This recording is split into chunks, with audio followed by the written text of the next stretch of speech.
disagreed on this question. Do you think any of you can resolve it with some clarity? Of course not, right? So the follow-up question is, okay, Josh, that's all well and good. What do I do for the exam, which is my second least favorite question in all of law school. The first one is, what do I take away? The second question is, what about the exam?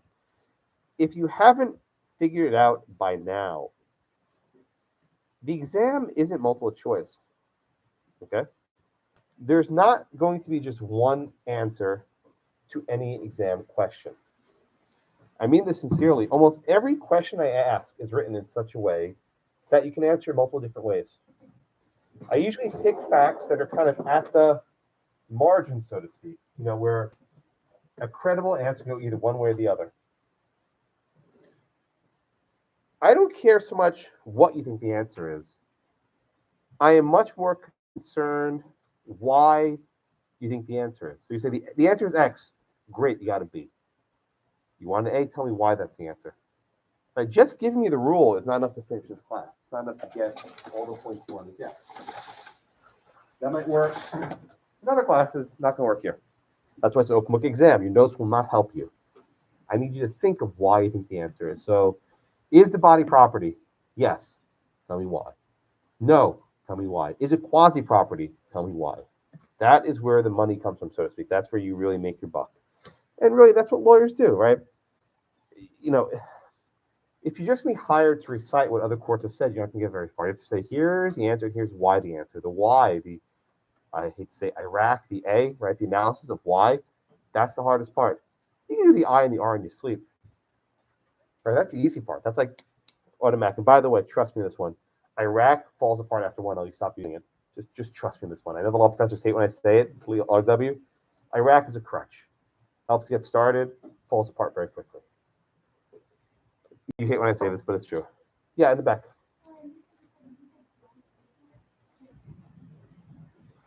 You can use Iraq if you wish, but the most important part is the A, the analysis. That should be the bulk of your analysis.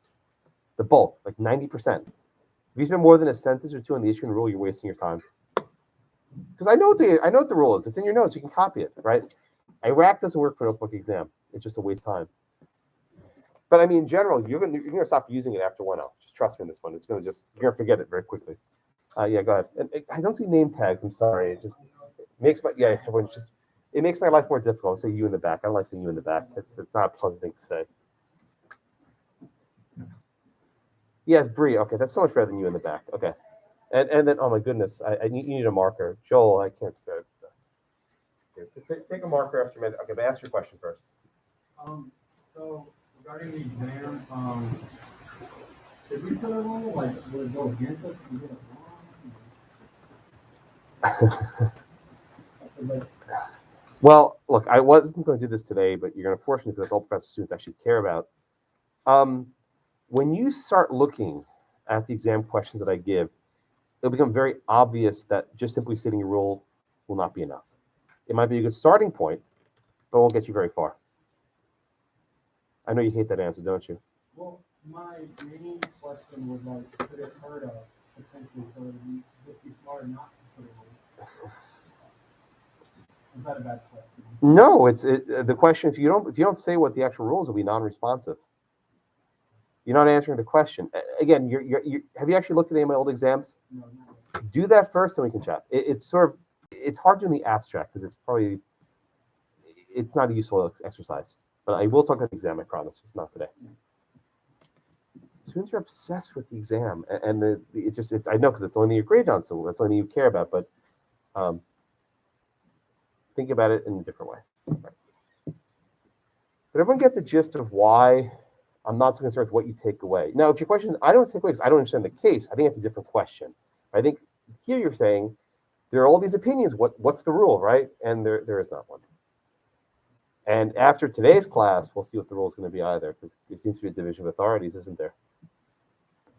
All right. Anything else on the first case, on the Moore case from last week? All right. So today, moving on to this concept of the bundle of sticks, or bundle of rights, you might hear it as well. It's sort of a weird concept, right? We spent now, 6 classes of property defining how to get property, right? You can conquer people, you can discover territory, you can capture a fugitive resource, right? You can create stuff with your labor. You can assert a property right over your own body, over your own self. But everything we've discussed so far is talking about how to get property. None of our cases so far have discussed what is property. What is property? And the answer, again, is somewhat unsatisfying. We think of property not as like a cohesive whole, but as something with different attributes or different features, right? So, for example, can you buy a piece of land? Do you have the power to sell it? Do you have the power to invite people onto your land as guests? Do you have the power to exclude people from your property? Do you have the power to inherit property? Do you have the power to leave property to your heirs? Do you have the power to leave property to people who are not your blood relatives, someone else, right? Some of you might have some of these rights. Others you might have others. So if you're in an apartment that you lease, you can't buy and sell your house, right? It's not yours, it's someone else's, right? Your children can't inherit it if you die. Even if you buy a house, there might be a mortgage on it. And if you don't pay your bills, guess what? The bank owns your house. Okay? So we think of these various rights or sticks in a bundle. And depending how many sticks you have together, your bundle gets bigger or smaller. The more sticks you have, the more property rights you have. The fewer sticks you have, the fewer property rights you have.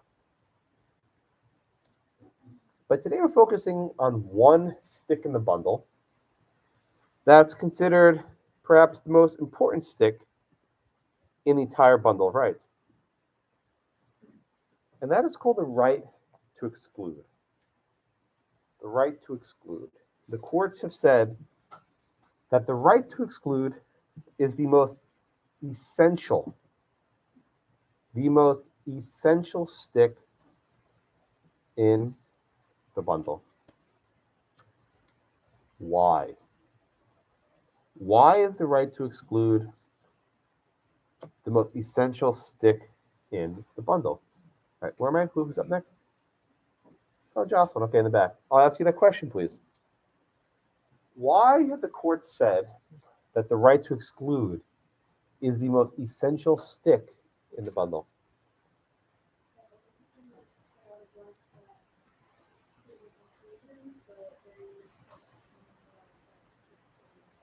I don't think it's a question, but why is exclusion so important? Tell me that.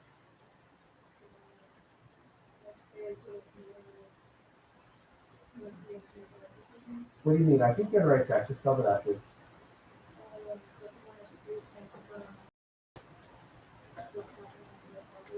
Uh-huh.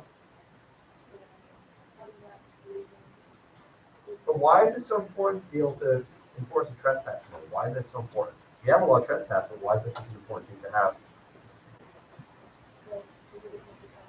Protection from what?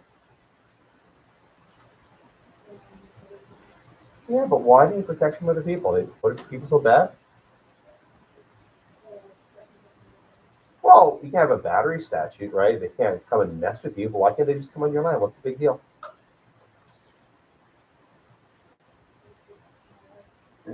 Vicky, help us. Why is this right to exclude considered so important?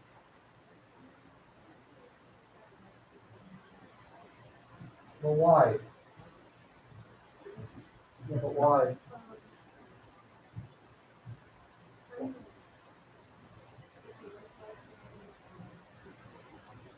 No, but you inherited it. You're lazy bum. Your mom had old money. You inherited a house. You didn't work for it. You showed up in your house for that.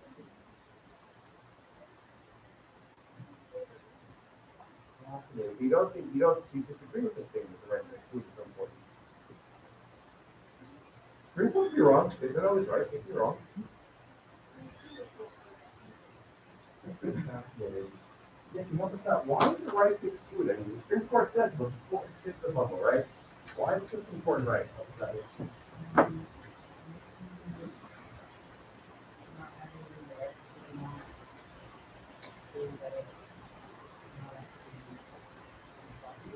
Okay, so I think we're going into the direction. You're saying, in the absence of right to exclude, you look at property. I mean, what is property? I mean, I'm not criticizing you. I think you gave a good answer. But is it certain, right? You said, in order to have property, you need the right to exclude. And property is defined by the right to exclude. A circle. Want to grab a circle for us? I guess with having a smaller number of rights is that it's still not this much property and This is property. So what's property, right? So very good, thank you. So you see the dilemma, right? You say that the most essential stick in the bundle of property is the right to exclude. Okay, and what's property? Property is defined by the right to exclude. So it's a circle. You're just looping. Okay, so Rieger, let me ask this question, please. Why is this right to exclude such an important thing in property? Well, because in a lot of ways it's the basis on which all of the rights or control over the property is exerted. Because if you don't exclude other people, they can assign their own rules to it and kind of use it. So if let's say I can't exclude this my house, right? People come along and start selling their property. Theoretically, So what exactly can I do? And again, I can't batter you, I can't steal your property, but what if I'm allowed on your land? Why is that so bad? I'm nice guy. You give me 3 hours a week, let's go there 24 hours a day, right? You might be a nice guy. I'm kidding. I'm not nice guy. I'm not using it. I thought. It's important because I guess the sense of ownership is in having sovereignty over what you own, and the idea of, well, it's mine. I get to choose what to do with it, and I don't want someone else having to say in that or trying to. It's a bird thing. Okay. All right. So thank you for that. So look, we're having this discussion, right? On week 3 of this class of what property is, we can't define it. Isn't that something? We still can't define the damn title of the. I can tell you what a tort is, right? I can tell you what a contract is. I can tell you what a criminal law is. We have no idea what property is, which is why this bundle of rights is admittedly circular. I'm being candid with you all. It's circular, but it's helpful, right? Property is not a thing. Property is a set of legal relations, right, between a person and some thing, a chattel, a piece of land, water, gas, intellectual property, news. It's a legal relationship. I can buy it. I can sell it. I can include people on my land. I can exclude people on my land. Right? I can do stuff to this land under the law.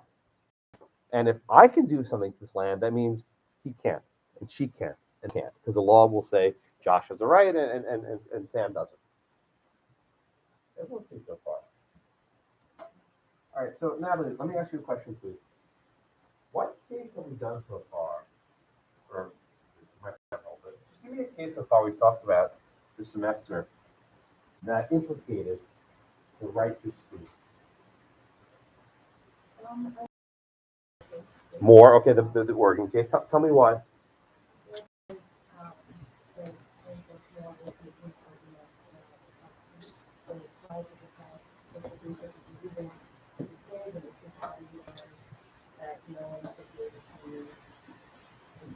Right, so Moore wanted to exclude the physicians, the doctors for themselves. Right? Chris, give me another case this semester involving the right to exclude.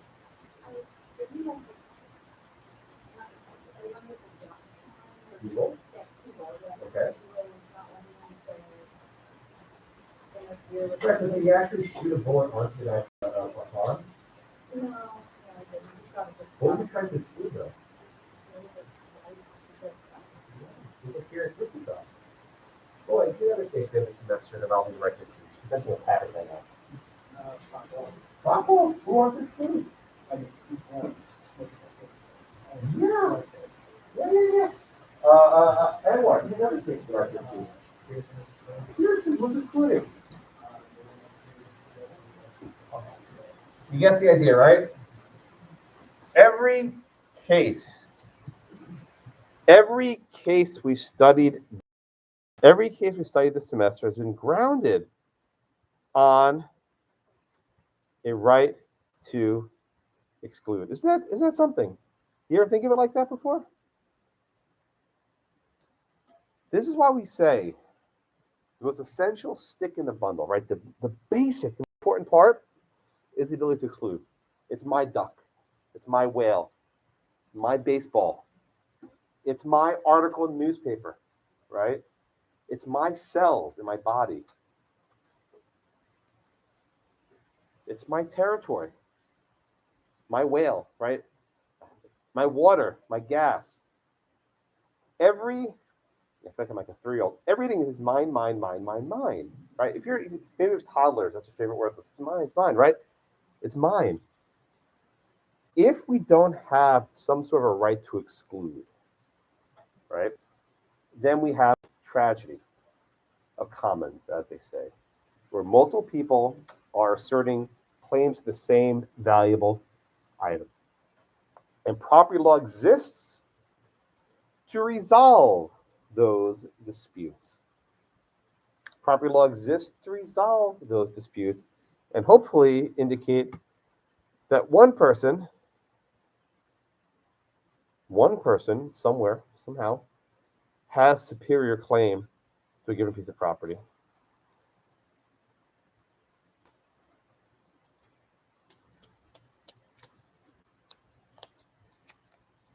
Everyone with me? All right, so I think we all agree on that much, right? I think at least. Vicky, do you agree with us? You kind of seemed a little apprehensive before, a little iffy. Yeah, you go with that? Okay, good. You don't have to agree with me, right? It's entirely plausible to take a communal view of property saying that this right to exclude is wrong, that's cruel. And I think the second case today might actually support that. So you don't have to agree with me, but I think we at least understand that this right to exclude is fairly basic to our legal system. Maybe we don't like our legal system. That's fine. You don't have to like it. You can always change things, but that's what we have. You're not stuck with it, right? Okay, fine. So we agree with this. So then we have the trespass statute, right? I don't know if you ever thought of it like this, but the trespass statute is the embodiment of the right to exclude, right? Maybe in torts you thought of it. I did when I was a 1L. The very reason why we have a trespass statute is so I can't go to your property and say, hey, I want to hang out, right? You can call the cops, say, black, and get out of here, right? The idea of a trespass statute is grounded in this right to exclude. Okay? So I want to ask you 3 poll questions back to back. I want to survey you on the cases we read for class today. Again, there's not a right, excuse me, there's not a right or wrong answer here. And again, whatever you put, I think there's valid reasons to put all these answers. So let's just do question number 1. Okay, sorry, there's a stupid thing. Do you agree with majority opinion in the first case, Jacques versus Steenberg?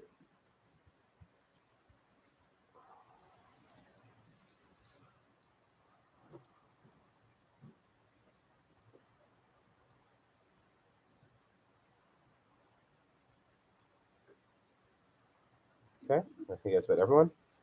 Okay. All right, question number 2. And I'll do the results in a minute. Do you agree with the majority opinion in the second case, State versus Shack?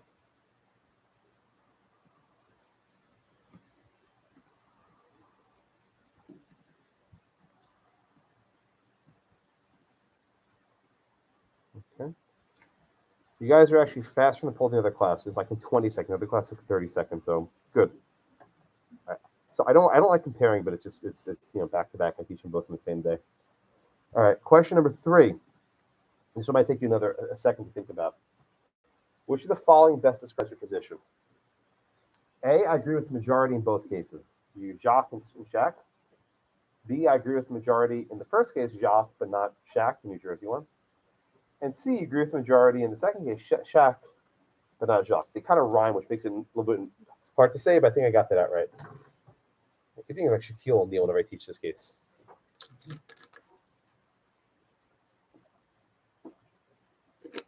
All right, another 5 seconds or so.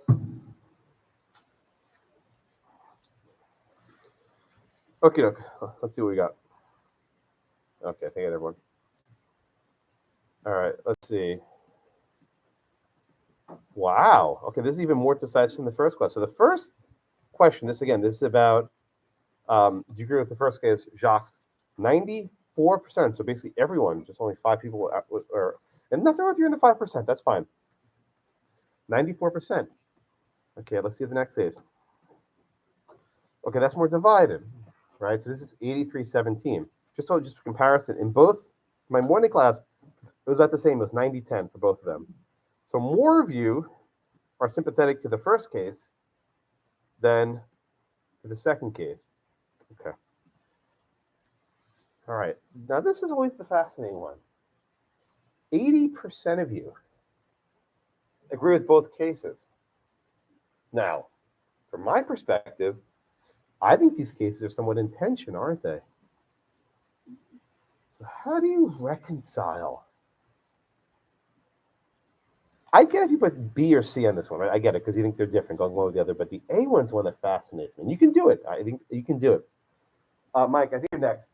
Can you tell me, sir, what did you put for question number 3? I'm sorry? So you put A. Okay, so just tell me for a minute, please. How do you reconcile the New Jersey case with the Wisconsin case? Because these cases seem completely, like different universes are coming out of. I know that both involve the first thing I thought it's about property property, but the second one reminded me somewhere of course the person to person own property.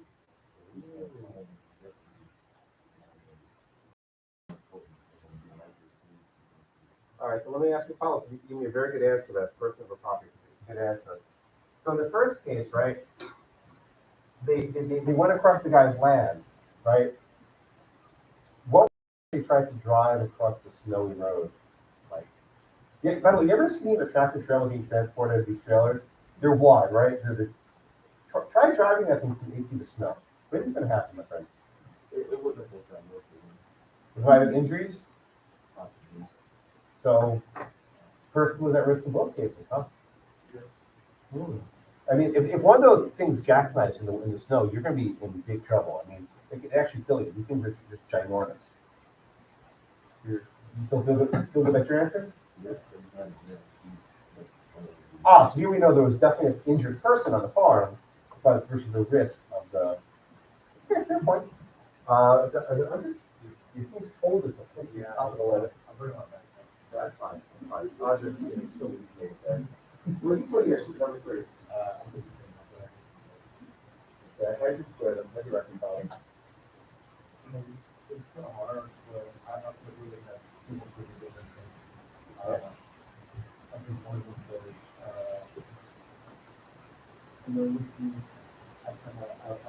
a business venture.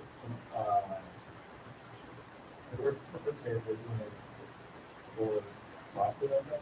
Okay. The second one is humanitarian, so provide services. I want, okay, I'll come back to it. You put B or C? Okay. Who did you put B or C? All right, let me just glance. I can see what people are. I saw you first. Yes. Why did you put B or C? What did you put? Which one did you put, by the way? I put C. Okay, so you put that you. We understand what C is. I forgot what C was. So you agree with the New Jersey case, but you don't agree with the Wisconsin case, right? Yeah, I mean, the main thing I didn't agree with in the Wisconsin case was I thought the punishment was a little bit too severe. I thought $100,000 was going to get damages for that. Okay, so you agree. You disagree with the remedy, but you thought the case itself was right, correctly reasoned. Okay, who else has their hand up, including either B or C? Yeah, Alexia, go ahead. Okay, so you agree with The Wisconsin case, but not the New Jersey case. Okay, tell us why, please.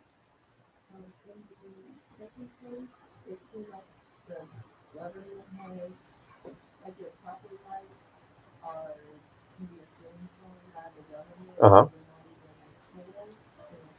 So it's like, So you would favor, to Mike's point, you would favor the protection of the property over the person, even in this case. well, I look at the person as like a secondary issue. I'm gonna look at together more so because I don't think it. Does a trespass statute permit? Does a trespass statute care whether person or property comes first?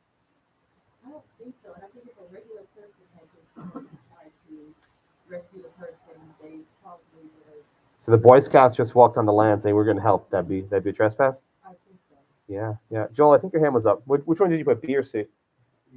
Okay, why'd you put B? So you're in the same boat as Alexia. Okay, why'd you put B? I think if you have like property rights, you should have the right to really kind of like the essence. Absolute right. Yeah. Okay. Anyone else? Anyone else put B or C? Oh my goodness, yeah. Arturo, then Gabriel, and Trey. I think C, and although I was sympathetic, I kind of viewed it in the long run. I don't like, but I do believe it has to be property rights. And I believe over time, if I work with more, sure, they won't come to property. So in the long term, you'll suffer for it, but you still have property rights. But you voted C, so you agree with the New Jersey court. Okay, making sure. All right, Gabriel. I wanted to be, Okay, tell me why you put B. well, in Josh's case, that's his property. And if the government is going to enforce those property rights, then that's the point of addressing it.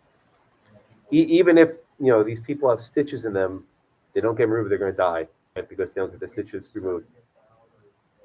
or something that's not his responsibility, it's his property of the right to. Okay. All right, I think Trey and anyone else. Okay, Trey and Colin go both 1, 2.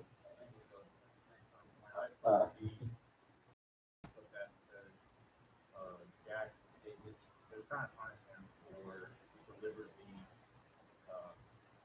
choosing to still trespass on the land. But I just thought it was a little bit too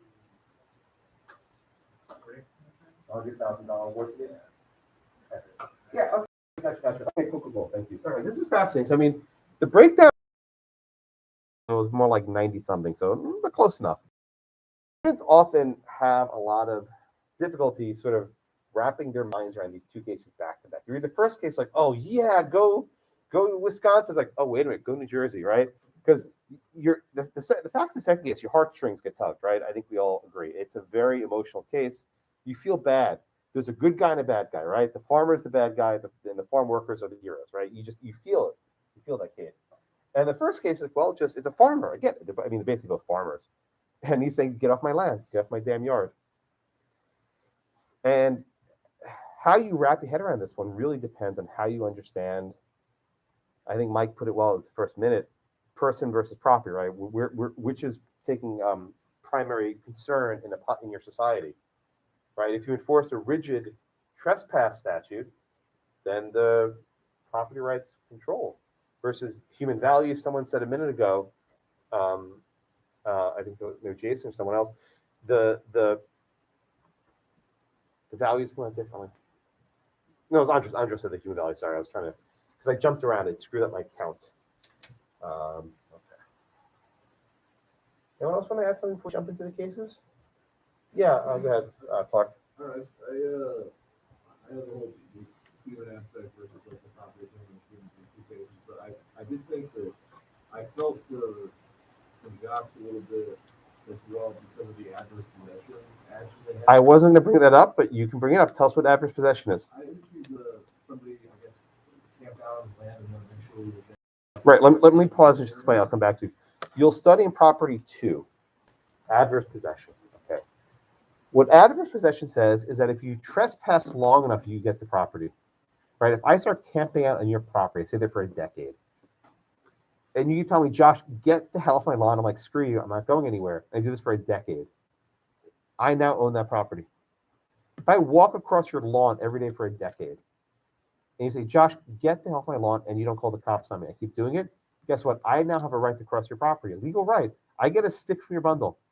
I just took a stick out of your bundle. I did. You'll say this next semester in property too. So apparently, and Clark flagged this point, Mr. Jacques, the owner of the farm, had an experience where someone was using his land and actually squatted on it. So he got burned before. Right? One of the reasons why we have a trespass statute is because of adverse possession, because someone stays long enough, it becomes theirs. So Clark, I didn't mean to cut you off, but I wanted to make sure I understood what adverse possession was, because not everyone would get that. I think it's a similar case, not in the necessarily bad actors guys. Like Steenberg owns a system manager seems like a jerk, he's like. I agree. What this guy thinks, even though he has perfectly good reason. Yeah. Yeah. Fair point. Fair. Anyone else want to jump in before we get to the facts? All right, Andres, Armin, then Bree.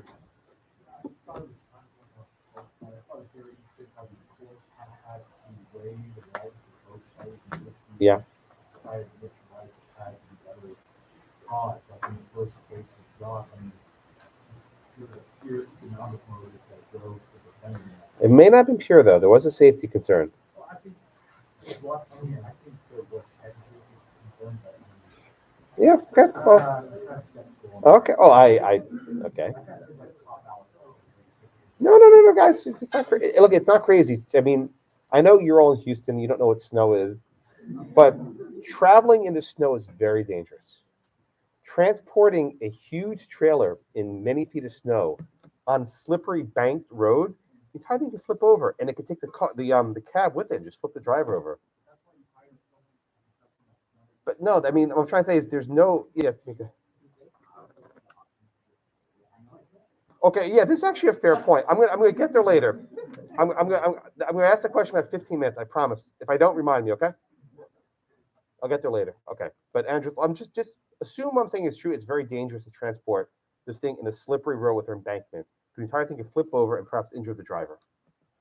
Okay, Armin, Bree, and then we're going to the facts of the case. Go on. I guess to Andres' point about winning, and I guess what you said about the truck jackknife thing is extremely dangerous. But what I was thinking when I read the Shack case was, and they mentioned it, the idea of necessity, private public necessity, and upon my initial reading, I weighed the necessity of helping someone with the stitches or with the legal as more important than moving a home. I guess they were moving. Well, someone has to live there.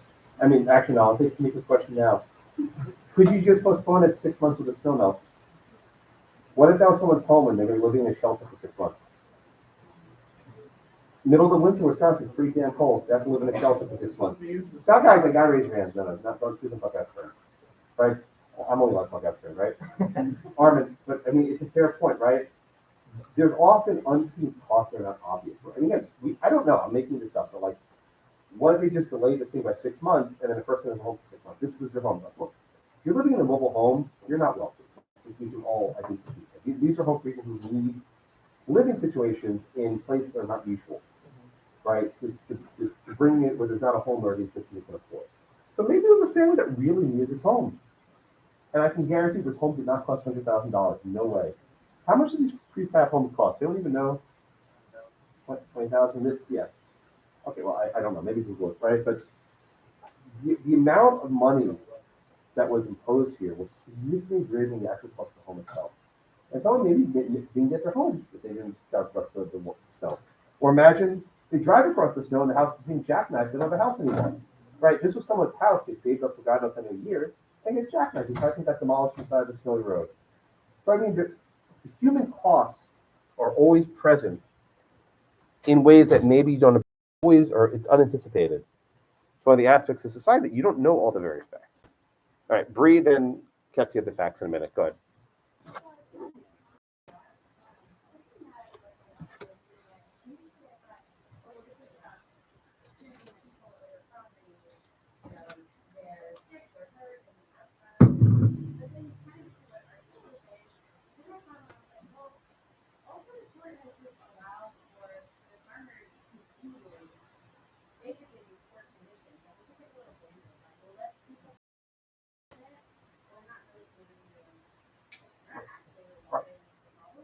Yeah.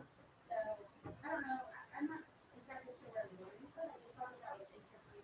It kind of made me think about what was the real point here. Wait, I'll ask you this question later, but your question. Think about it now. What's the actual holding of the case? What's the actual rule that's established? You have an hour to think about it, Okay. or about 40 minutes actually. Katsia, please save us. Go back and track. What's the facts? Give us the facts in the first case, Jacques for Steenberg. It's a little bit louder, please. I'll make sure we're good the other side. So you have single homes and the home plan to deliver a trailer. I was going to deliver there's the only road that the title is going to have 7 feet. How much still? 7 feet of 7. Okay, I want to just pause and go back to maybe I think 100 questions before. It would be very dangerous to try to bring a ginormous double wide trailer, or maybe single wide, but a trailer on 8 and 7 feet of snow. Because I'm trying to visualize this, if the wheels are not even, it goes like this, and then you flip over and jackknife the cab, and then the driver can break himself. Right? So I mean, maybe they're experts that can do this, like fly the helicopter or something, right? But realistically, this is a dangerous operation. Again, someone may have lived here. They may have saved a lot of money for this house. This was their livelihood. They were living who knows where. So there are costs. And we also know that this company's in the business of moving trailer homes. That's their business. So they've probably done this before, and maybe they have experience that doing the trip on 18 of snow would be a bad idea. That it won't work. It'll be dangerous to their employees, and they'll not make a show. Could they wait 6 months? Someone just want their damn house. They want their house living for the winter. They wait 6 months. They probably go live in go live in the cousin, right? You see the same. Okay, so they're contracted to deliver this enormous trailer to this area in Wisconsin. What happened next? So, a private road was obviously so they decided that they found a shortcut, but the shortcut was Angel Farm, the Kansas. Good. They repeatedly refused to give permission to the pass. Right, so just one more question, then we're done. So the manager of the company goes into the house of the docs, right? And just describe this scene. It's not the kind of scene I see. So they were refusing to give how much What's your price? yeah, what's your price? And they still refusing, no, you're not allowed. And so I'm like, and I don't. He said, I don't give an application, Yeah. right? And just listens to those who. He tells his guys it's good. All right, good, thank you, Betsy. So I want to just pause for a minute. The Jacques said they didn't have a price. Let me tell you something. Everyone has a price. I see some of you nodding. Everyone has a price. It might be really high, right? But someone is like, well, principal schminzel, right? You're going to go for it. Everyone has a price. So what they give me? $50, $100? They probably didn't make it worth his while, right? But there's some number somewhere that would justify allowing it to trespass. Maybe not. Maybe this guy's completely irrational, billionaire, wealthy guy, but everyone has a price. All right. So basically, the company says, we're going to work this out. We're going to come with a deal. Give us a number. The guy's like, there's no number. I'm not going to give it to you. So then the manager tells his workers, all right, screw this. Drive across the lot and bring the trailer to your destination. Now, Chad, let me ask you this question, please. When the manager told his guys to just bring the trailer across the lot, what did he probably think was going to happen? What was going through his head? Well, you knew that they were going to be pissed. Okay, he knew they'd be pissed, and what else beyond being pissed? It would be probably a lawsuit or like trespassing claim against them. Do you think he actually expected to get sued? I think so, yeah. And I think they did that against the potential dangers of going across this narrow road at 7 feet slow with a turn required borders. Right, so let's say you're his lawyer, right? And there were no cell phones back then. Let's say there were cell phones, right? He says, hey, Chad, my lawyer, we got this guy, this angry farmer who won't let me cross. Do you advise your client to trespass here?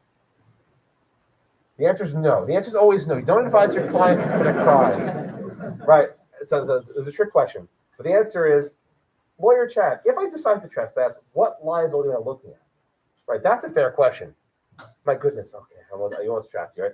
Never say, yeah, go trespass, because that's how you lose your license. But you can't say, well, I can't advise you to trespass, but if you do, here's what's going to happen to you, right? So, Chad, what's going to happen to him? You think? How would you advise him if he decides to go ahead and trespass? Well, they're gonna be found again. They're gonna be found as trespassers. Okay, and what kind of liability? What kind of damage are they looking at? Well, I mean, here it was $100,000. Well, no, but you didn't know that yet. So you're a lawyer, right? What are the actual damages that we're going to face? I guess it'd be like realistically the damage caused by crossing the property with that big ass trailer. And don't say that. It's a big trailer, right? Trailer, Yeah. And realistically, what are those damages likely to be? Nominal. Any I mean, if you were to drive on the actual grass or the crops, you're going to leave skid marks on the road, right? But when there's like 7 feet of snow, will there even be any damage to the grass? I'm saying the damage is probably close to zero, maybe $1. Maybe, I mean, was what the word. I mean, the damages are basically null. And yellows. Okay, so you're giving advice to your client. You say, well, you're looking at an award of maybe $1 nominal damages, and he's like, okay, great, screw it. It's even cheaper. I was gonna pay this guy $100. I'm gonna go drive. But then what do you say else might be? What else might he be facing? A citation, $30. Right? Yeah, $30 citation. No big deal. So the driver says, look, $31, please, let's go. And then what else do you tell me in the application? No damage. It's easy to stuff. No damage. What if that damage that you did? What's an important? How much did you advise him to have to look me up?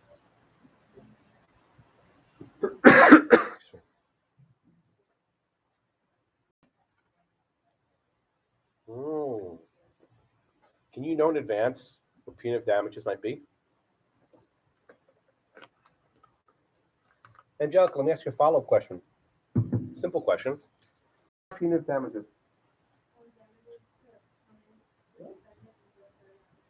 Good. So the word punitive is like a punish, right? Punitive, but also deter. Deter who?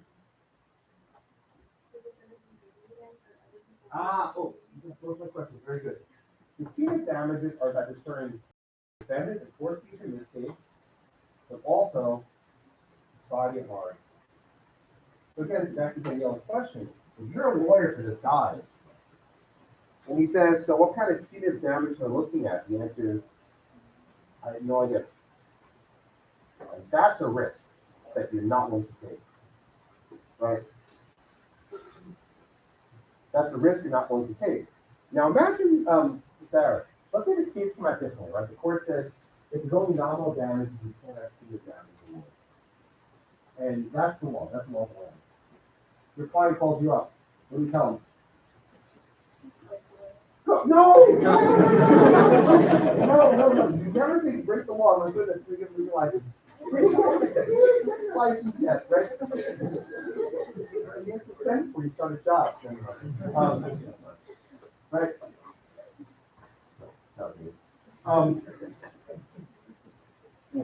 Try again, Sarah. What do you tell your client? Good. And what's the follow-up sentence? What if you do? $1. And my fee. By the way, attorneys get paid, right? You're paying for bill without such as $1. Good. Thank you, Sarah. My goodness. Go for it. What is it for, right? Sarah's correct, right? If the court had come out the other way, that was sent a signal to the community that you can drive across the guy's land and nothing's going to happen to you because there's no actual damages.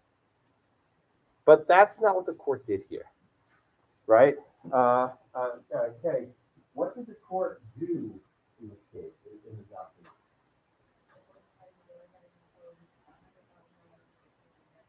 Oh, that's so smart. You guys are playing a game on it. I didn't realize that. No, that's okay. That's actually very smart. They have their names on both sides of the piece. They can flip it. It's creative. I like it. Okay, I'm sorry. That's what it's one more time. Okay, that's what the jury did, right? The jury imposed $100,000 punitive damages, right? $1 nominal actual damages, $100,000. Okay, what do you have here? You're on the jury, right? You're seeing the jury, the foreman of the jury. How do you come up with this number, 100,000? Where does this number come from?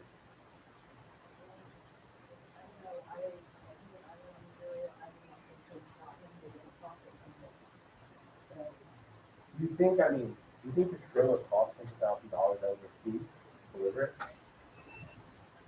I'm guessing not. I'm guessing the trailer was, I mean, like, they get delivered 100 grand, a lot of money. But my question is different. Tristan, you're in the jury, right? How do you come up with the jury punitive damages? Where's that number come from? Well, the finance? No, it's. I think it's pretty much around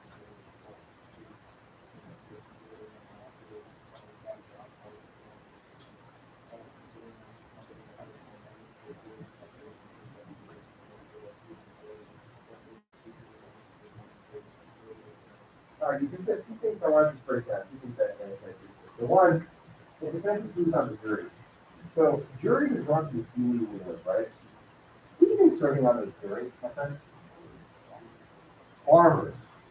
And how do you think the farmers relate to this case? There. When they're passing the damages, they're thinking not just about Jacques, but also about your own farms, right? That's very good. Thank you. Right? So when you're on a jury and giving a damage award and punitive award, you're not only thinking about your own, the facts of Mr. Jacques. You're thinking about music. What happens if they come to my farm? I want to send a clear signal that if they come to my farm, they're going to get 100 grand damage also. No one's going to my farm. Right. And I think Tristan made a second bit is also very fair. He says, you look at the assets of the tortfeasors, right? This is a very wealthy business. You can afford it. Now, that's kind of a myth, right? Right? Because if you get a business with a $100,000 award, you go to business. You have to lay off the workers.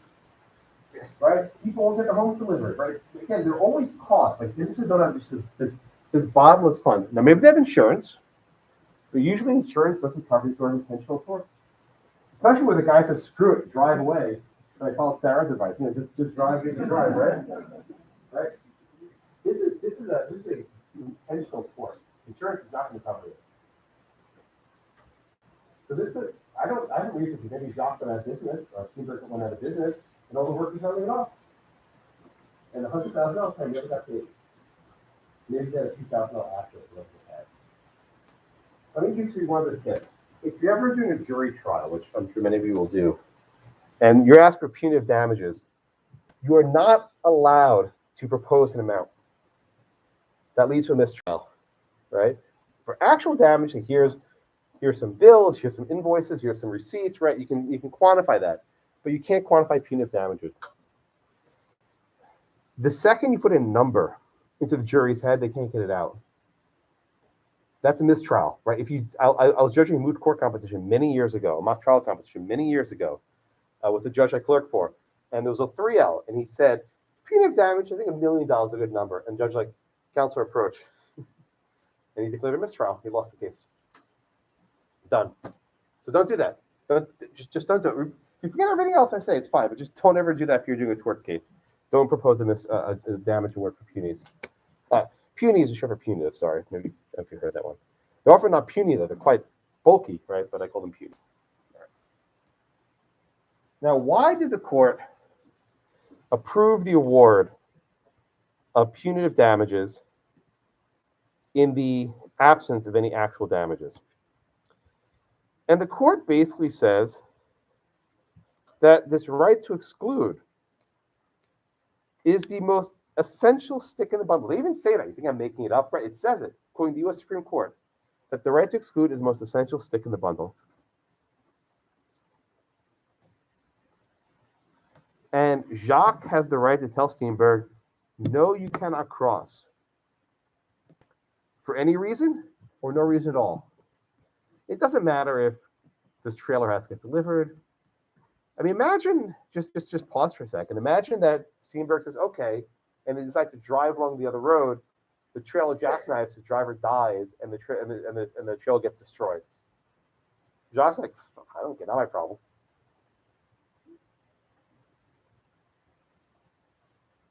Still feel the same way? I don't know. Probably, yeah. Go for it. Yeah, screw it. Right. Then the court says, and a few of you were sort of hinting at this, that the right to exclude has no meaning unless it's enforced by the government. And they can enforce that right even where there's no compensatory damages, even with just punitive damages. Then they talk about deterrence or deterrence. How do you guys say here? Deterrence or deterrence? What do you say? I always said deterrence, but I don't know. What do I know? Deterrence, thank you. $30 won't cover it. A $1 citation will not cover it. But you can be damn sure that a $100,000 award, and this is a long time ago, this case, in the 90s, right? 97, yeah. A $100,000 award, 20-something years ago. You guys were even born in 97, just fine. I was bar mitzvah that year. Barely, right? Yeah, you were one. Okay, I had a bar mitzvah that year, okay? 97, right? $100,000 award. We'll send the message across. Okay? And they said that conduct here. Now, again, the manager is being a bit of a jerk, right? Because the testimony showed he went there, he tried to work it out, and he said, screw this, drive away, I don't care. Right? For all we know, he called his lawyer. The lawyer's like, yeah, whatever. $30, go for it. we don't know, right? But usually when people act in bad faith, courts are they kind of twist it on them. They don't mind twisting the knife a bit. So in the end, the court upheld the $100,000 punitive award. All right, questions on Jacques? Agree or disagree? Things you want to mention? Questions on Jacques? Oh yeah, Trey, go ahead. And then Jocelyn after that.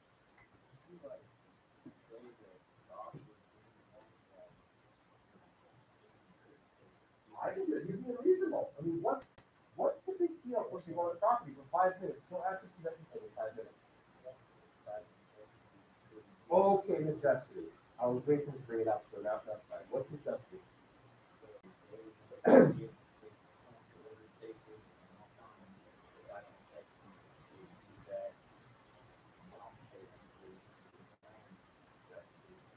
Even if there's a road available, but it takes more effort to use that road. Really. Jocelyn, I'll come back to you in a minute. So let me just pause the necessity out there. You did this in courts, I'm guessing? Yeah. Okay. So there's a doctrine, also the safe harbor doctrine. I think it's also called that. So imagine you're on a boat and the storm comes out of nowhere, and you need to get back to the shore and dock. And the only dock you find is a private dock, and no one's there. You can't ask for permission to dock. And it's like, okay, you know what? If I stay in this thing, I'm going to die. I'm going to anchor down. I'll come back tomorrow and pay the guy. He sues you for a trespass. The courts will not let that play go. There's even a necessity doctrine. So the contours of it are actually messy. And I have just a small story. It's a terrible story, but it's a small story. I used to live in western Pennsylvania once. Came very cold place, and it's snowy. One day after a huge blizzard, I got into my car. I was in a parking lot, and the car had been sitting there for a couple hours, and the entire windshield covered in snow. Don't do this. I turned my wipers on. Why do you? I was an idiot. Or maybe my wipers were on from before. I can't even remember. But I turned the car on, and the wipers go, and they snap off because they're frozen. Yeah, this thing called ice, right? So the wipers are frozen, and they just snap off. You cannot drive in the snow without wipers. It's just not possible. It's not safe. So I have no wipers. I'm stuck in the middle of a snowstorm. Where the hell am I going to go? So somehow, I should have done, I drove to a Walmart, which was across the street. And I bought a pair of wipers. Okay? Then you have to install them. Trying to install wipers in a blizzard is very hard because it's cold, it's windy, my fingers were frozen, they were like numb. I could barely even, because you have to sort of hook them in, right? I could barely even hook my fingers.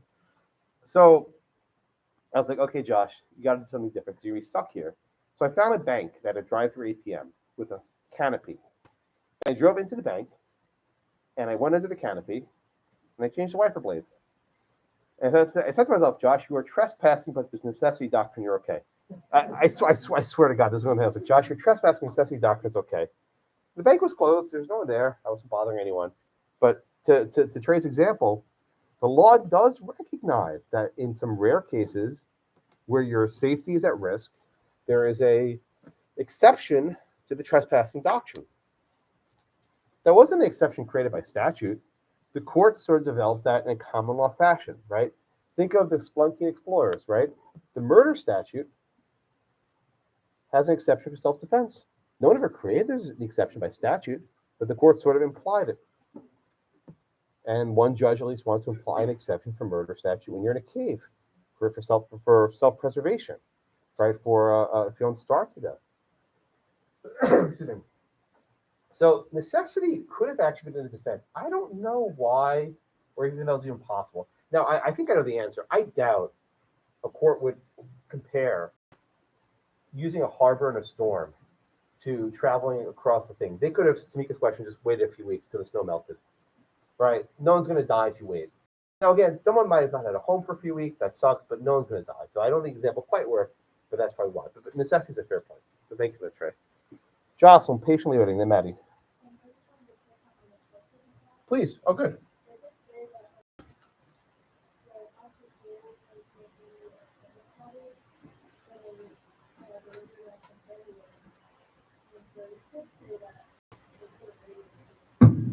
Yeah, I'm making up. No one's a homeless shelter. I'm just making that up. But it could have. Yeah, I mean, it was for a summer cottage. That's not so urgent. But fair point. Maddie, go ahead, please. So I've seen snow like 3 times. But what? Are you from Houston? I'm from South Texas. Oh my goodness, definitely not snow. How come they couldn't just use the bobcat on the road to plow that? Like, why do they have to concrete the land and snow? Right. So the way a bobcat works is it basically it's a ditch shovel. Yeah. So you have to go pick up snow, put it in a pile somewhere else.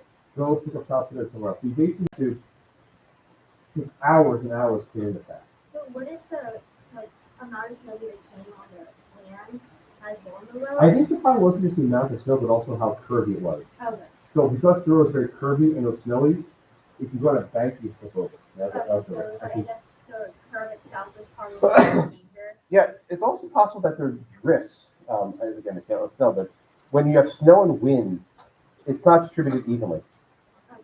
Right. Everyone knows what snow drift is, right? When you have people are nodding. When you have a lot of snow, it's not always the same height everywhere. There's a lot of wind, it might push it into a certain area, and the road may have been even snowier than the other places. Yeah, I've always been like, what? That's okay. I hope we don't get any this week. I'm actually worried that Thursday we should be okay, but Friday might be a little scary. But no class, so it's fine. We've had snow days before, cancel classes for snow. It sucks. I mean, we'll be on Zoom if we're canceling that. There are no more snow days. Snow days is not a thing anymore. The school's closed, they're on Zoom. It's the downside.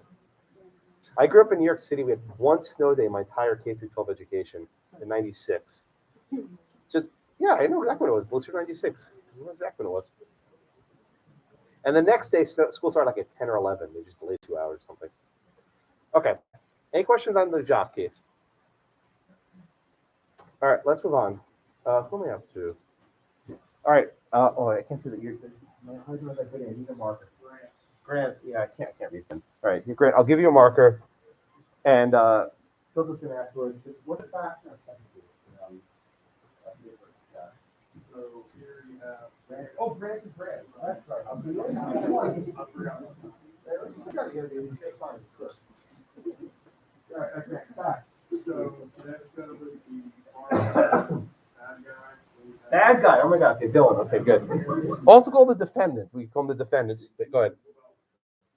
That's okay. We have Harris and Jack. Jack's the attorney for the scope versus the Southwest System Organization for Poverty Elimination. Is New Jersey in the Southwest? Is New Jersey in the Southwest? I never understood that. All right, go on. We have Harris, who is the agent of the Green Party.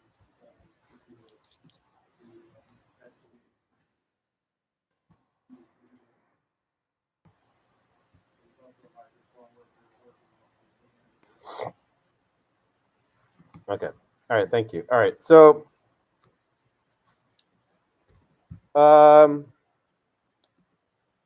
so this is a case again. Most of the cases we studied, you don't really care about. You don't really care who gets the fox, who gets the baseball, who gets the whale. No. But this is a case where I think there's a good kind of bad guy, to use Grant's phrase, right? You feel for the workers here. At least maybe you do it, maybe you don't. I don't really care, right? But most people sort of have sympathy for the workers. Even if they agree with the farmer, they have sympathy for the workers here. And most people have sympathy for the attorney, the legal aid worker, and they have a sympathy for the for the medical examiner who's going to take out the stitches, and they have a lack of sympathy for the farmer who's in this farm with not good conditions. Now, I told poor Sarah earlier, never advise your client to break the law. But there's an exception to that rule. The exception is this case, right? This is a case where these guys want to get arrested. How do I know this? Because they brought a reporter and a photographer to their arrest, right? They basically went to the farm with a reporter and photographer hoping to get arrested. That's what they wanted to happen. Now, Grant number 2. Grant, why would you, not to address that, Sarah, why in this case would you advise a client to go for it? Trespass.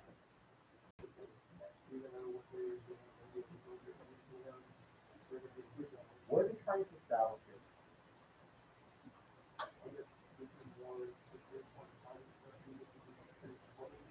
Good, but what are they trying to establish here? That's it. And what can these impress for the future?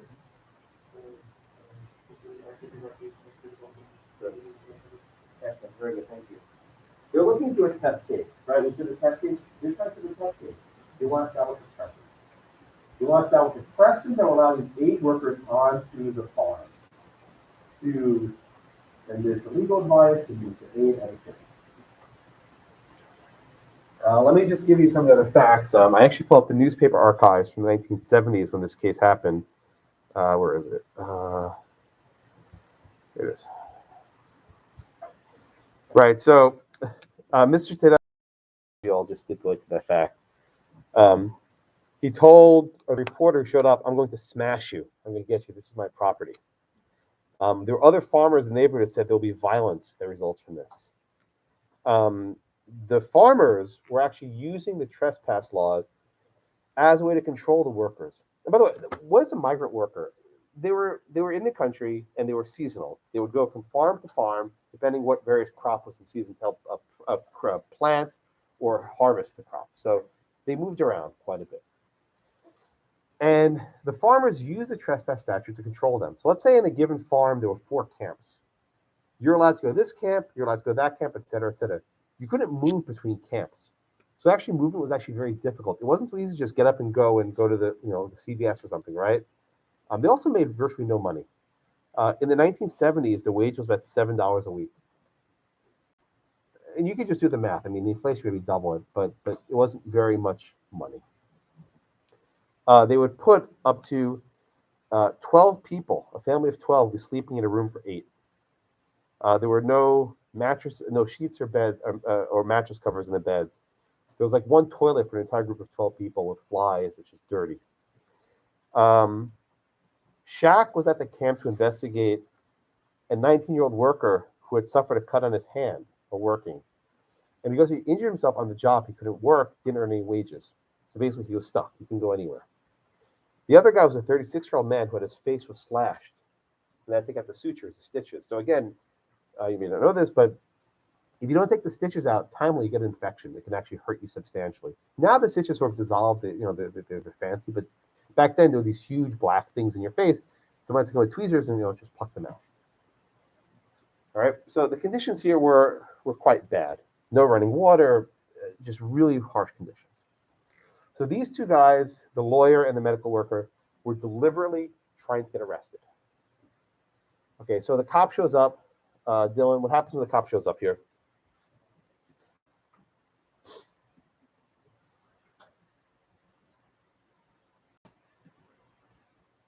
What happened, Dylan, when the cop shows up?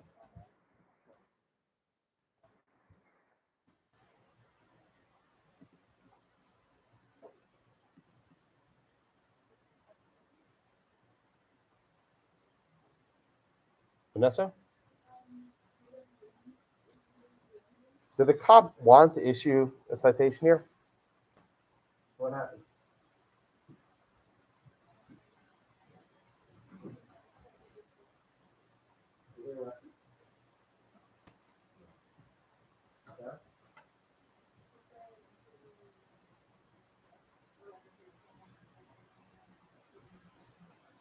it wasn't a punitive, yes, sir. Okay, you're asking me, right? So, Jonathan, back to you. Why do you think the cops didn't want to arrest these two people? Well, we probably didn't want to arrest them, and they're coming on to help others. Yeah. General idea of a police officer is to help police. Is that their job, or is it to enforce the law? Kevin? Thank you.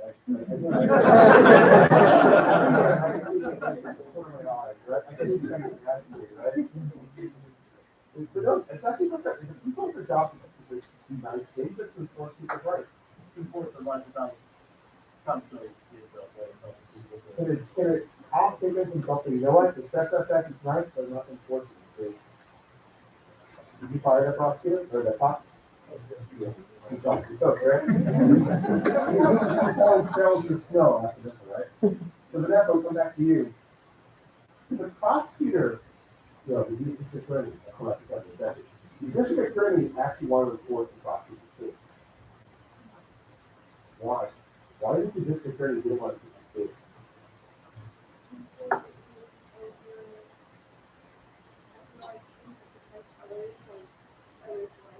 Do you prosecutors believe that this statute was what would be enforcing the law in this case? Kevin? Would you prosecute this case? Yeah. Absolutely, right? So is this like selective, right? It's a choice. Do you enforce the statute that reaches a result that might be unjust? So Vanessa is like, the prosecutor doesn't want to touch this case. But the prosecutor basically brings it, but then when it gets to the Supreme Court of the state, she doesn't push the case. Why? She doesn't believe in the justice of the opinion. She disagrees with it. That raises a question. Oh, back down to, did you, everybody? It raises a fair question, right? If the government is not actually pushing this appeal, on what basis does the court actually rule? How can the court decide a case when the government's not actually pushing the appeal anymore? I'm sure that they decided to figure out anyone that's pushing it. Yeah, no one that, on the one side you have the workers like, yeah, let's go for it, right? And the other side, the government's like, we don't agree with this. We think it's wrong. Don't you just dismiss the case and let them go free?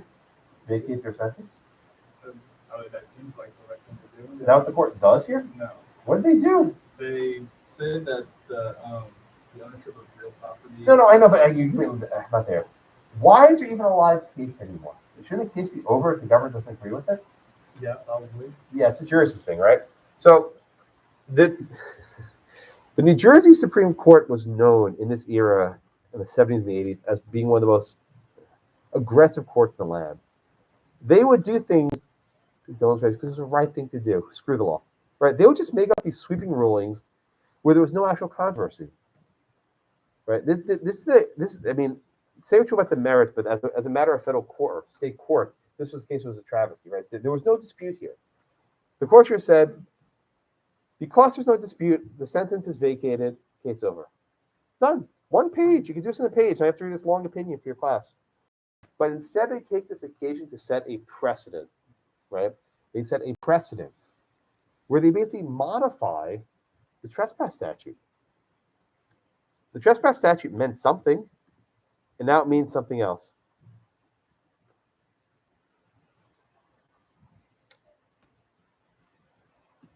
All right. Yeah, Pierre, go ahead, please. So since it was known that the New Jersey system was kind of aggressive in these days, and you think that the district attorney can touch on that? So I don't really want to prosecute this because if I do, then the precedent is going to be created and they're going to win. Yeah, and that was that weekend in other cases. In other words, if you're the DA, what are you worried about here? This case, or what else are you worried about? The new cases that can come afterwards. That will be under precedent, right? Yeah. Right. So again, if the Supreme Court modifies the trespass rule, that will affect other cases reviewing the prosecutor. So the DA's like, we don't want to touch this, leave us alone, don't change the law. And the Jersey court's like, hold my beer, right? It's true. Right? And they basically decide a case where there's no dispute. They do this a lot. Whenever you see a rule from New Jersey, just assume it's an outlier. Indeed, no courts have not followed the Jersey case here. This is an outlier case. Don't treat this majority. It's a Jersey thing. Yeah, Bobby. essence, are the defendants saying that you're trying to exclude him from being in his own property while you're having an interview before they can- Yes, he cannot be in their presence when they're doing the interview of the workers. They're trying to Exclude him from his own property. Exactly. Yeah. So not only can Tedesco not exclude the workers can exclude him from his own property. Yes, that's correct. Yeah. By housing these lighted farmers on his property, do you feel there's some kind of constructive property rights in the quarters of radio? I think that's what he's trying to say, like that since he allowed him to be on the property. But is this the right of the workers, or is this the right of the is this the right of the migrant workers, the right of the aid people to come onto the property? Who is this case actually about?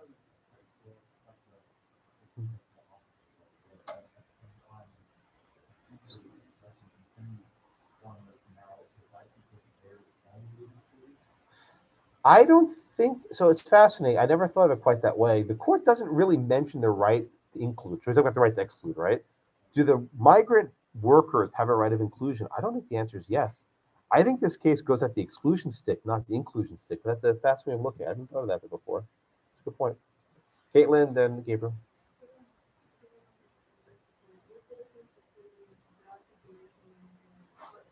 And what?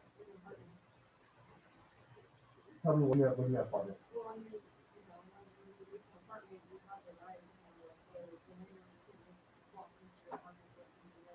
Right. Well, those rights are created because we signed a lease agreement to it. Right, you get this long, thick document with these certain rights. I'm guessing migrant workers it's not any sort of agreement like that. Right, I mean, they're basically licensees, right? If you want to think of it in short terms, they're licensees. The license enter for a specific purpose, which is to farm, they do farm work, and that's it. And they're not licensed to have guests. And you might think, oh, Josh, how can it happen? Very often, if you have a lease and you read it carefully, there are limitations on guests. Trust me, they're there. You actually read the lease. It says, you cannot have a guest more than X days a month, consecutive. It's crazy. That's a limitation, right, to include. Oh, what else is next? Here, go, and then, yeah. So this case kind of related to the Cedar Point Nursery case. Oh, my goodness, how about that case? I was going to bring it up. Decided to see what's Supreme Court. Brand new. Thank you. So,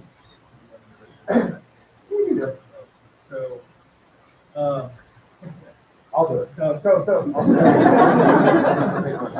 the U.S. Supreme Court decided a case 5 months ago Called Cedar Point Nursery versus Hassid. It's brand new. It's not even in your book yet. California had a law that required farmers to allow labor organizers onto the land. It was up to 4 hours a day, 120 days a year. And the Supreme Court said, no way, that's a taking of property, right? Because you're basically forcing farm owners to allow these people onto their property. Case split 6-3, conservative to liberal. You'll do this next semester, property 2. Very important case, in tension with Safety Shack. Here, go take your question. So I know so this case reminds me of that. Good. And so, but in Cedar Point, the difference with the argument was that they had been protesting during actual operations, interfering with the work of the farm. With these being still litigated, does that Supreme Court ruling still, I guess, is that binding on this situation with respect to pattern since it was applying towards the labor organizations? Well, let me actually go back to the Who's next? Renee, I think you're next, right? Renee, let me ask you a question. Oh, no, this is good. No, this is his question. Bree, what's the holding of this case? Well, I told you I'd come back to 80 minutes. I did. You know, it's a hard choice to make. I know. But I'm glad you made the right choice. Okay, Okay, Renee, you're not off yet, right? Okay, so what's the holding of this case? Yeah, ask you. So the holding in this case was basically what a lot of people said, that Any government agents in any circumstances. So only migrant workers are allowed. Oh, workers are allowed. What about labor organizers? To Gabriel's question. Labor organizers.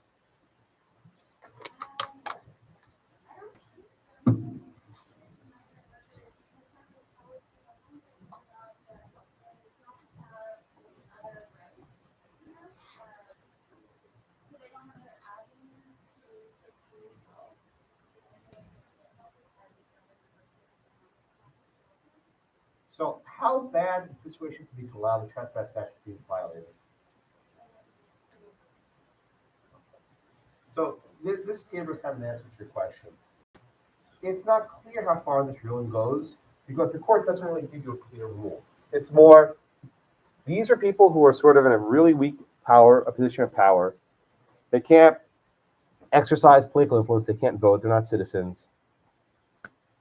They have these various workers who are authorized by federal money, which really makes no difference, but they get federal money.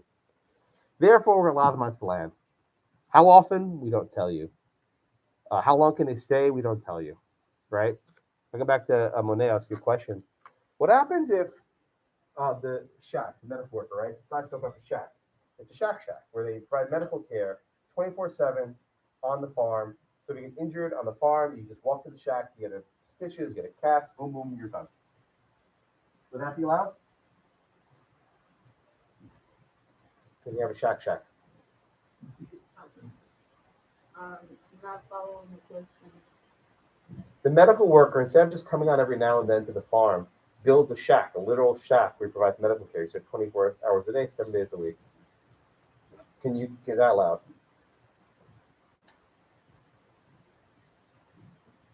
It should be, I would say. That's not a trespass. I wouldn't say it's a trespass because the migrant workers are working under some government program.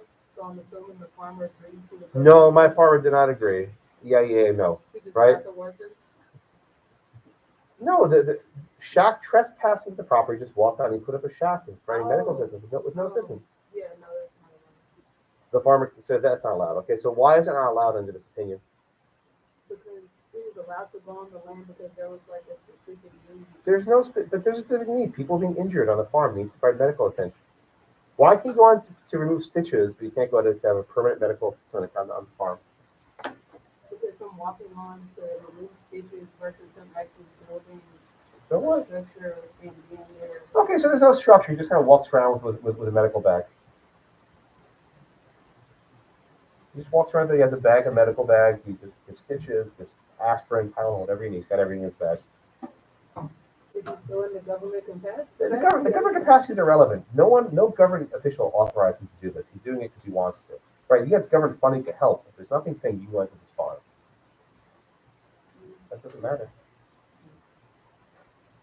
I guess he's not allowed to, but I feel like the way that they describe the plight of the migrant workers led me to believe that they probably needed some type of access to things like that. So Okay. there might be justification behind it. Okay. All right. So Maya, let me give you a different question. Right? Let's say that let's just say the bathrooms on these camps are just deplorable. Right? They're very very dirty bathrooms. What if these aid organizations want to send cleaning staff onto the farm to clean out their toilets and bathrooms and sinks on a daily basis, ensure that people have healthy, clean living conditions? Would that be a trespass?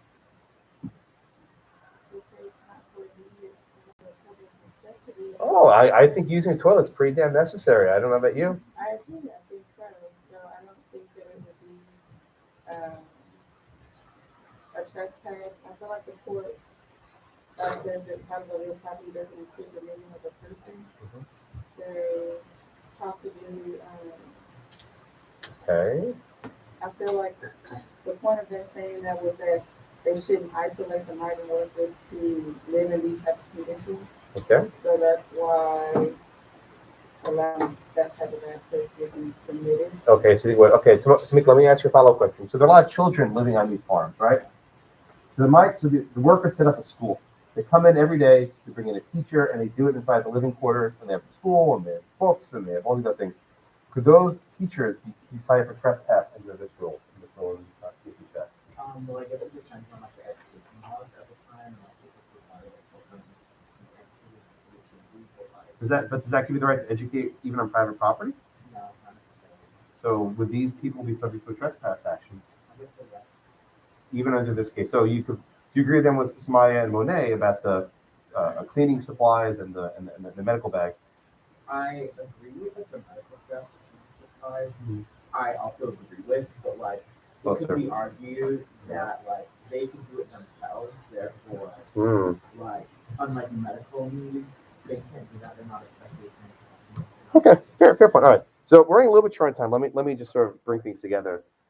The actual holding, and Bree, I think, did a decent job of this case, is that there's some right for aid workers to enter property, notwithstanding the trespass law. So the trespass law now is an exception, right?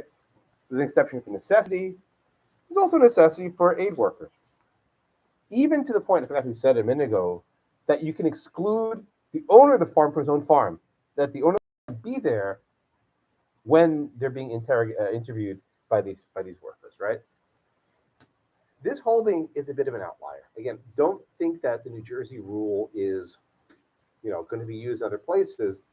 But what ends up happening is a lot of states enact laws guaranteeing rights for migrant workers. Right? This was in the 1970s. At the time, there were large migrant farmer worker movements, Cesar Chavez and others. You've maybe read about this in history class, right? Yes, we can, right? That's where it came from. So a lot of states actually impose restrictions where they actually hire actual government inspectors to go on these properties and inspect farms. And they get search warrants, and they actually can have authorization from the state to inspect labor conditions. Right? The Cedar Point case that Gabriel mentioned would involve the state authorizing labor organizing, union workers to go onto the farm to inspect. So even though excuse me, even though the shack case is not any sort of majority rule, it's quite minority rule, many of the protections that were discussed became imposed by statute, which is always the dilemma, right? Is it up for a court to sort of innovate and go ahead of the curve and develop these restrictions as a matter of common law? Or is it the legislature to decide? And you saw the same debate in the Moore case, right? Should the court create a cause of action for conversion on the cells? Or should the court wait for the legislature to go ahead and create statutory protections for your cells?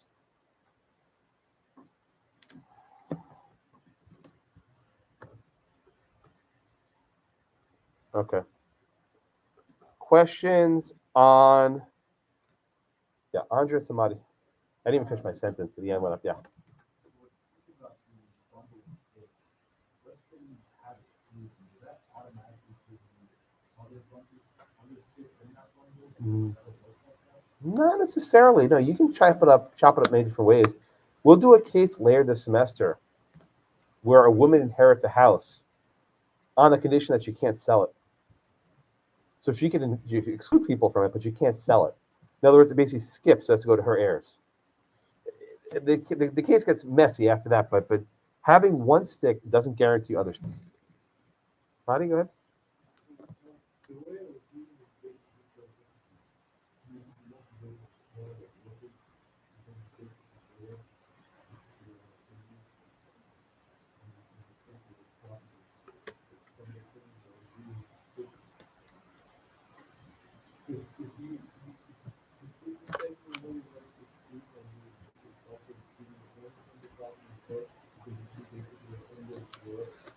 At any time for any duration. There are duration limits also. What if you want to spend the night to see how they sleep? I mean, let's say one person says, I have a sleeping disorder, and you want to spend the entire night watching them. Look, I'm a professor, make up examples, right? But yeah, Joel. Why don't they just say, hey, if you want to legal and buy a house, just go somewhere else other than this property? And if they're like bounded by this property somewhere, wouldn't that be false imprisonment? Right. So, I mean, there's a short answer and probably a longer answer to that question. The short answer is if they left the property, they wouldn't get paid.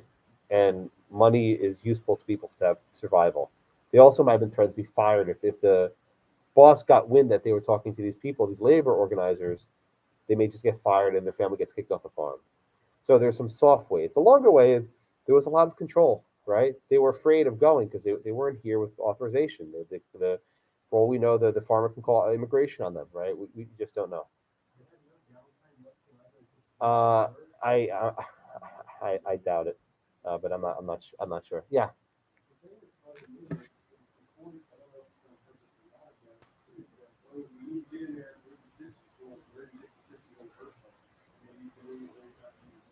Yeah, I don't know, they go to the hospital. Yeah. So maybe it wasn't so bad, you think?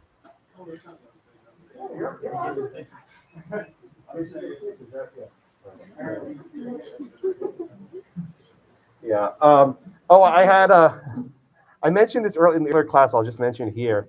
So someone brought this up. What could Mr. Jacques have done to the trailer driving across his property? Shot him. Someone said it right away. Yeah. Shot him.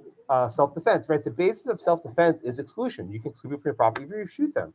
So then I said something in class which people didn't like, but better to be judged by 12 and carried by 6. People winced at it. All right.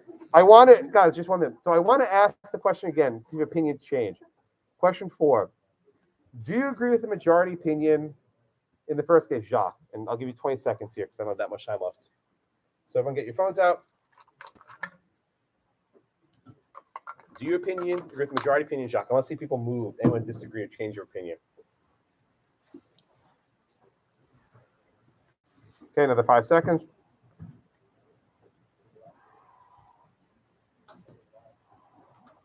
Okay, and we'll stop it here. Thank you. Okay, now question 5. Do you agree with State v. Shack?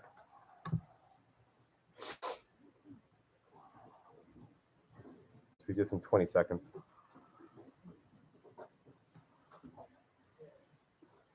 Okay. Okay, guys, I'm packing up. I got 30 seconds left. All right, ready? So let's see the results. Oh, that's closer. This is about the same, right? But a lot more of you divided on State v. Shack. More. Let's look at question again, too. Before, people were 83% in support of the New Jersey case. Now you are only 61%. People actually changed their mind.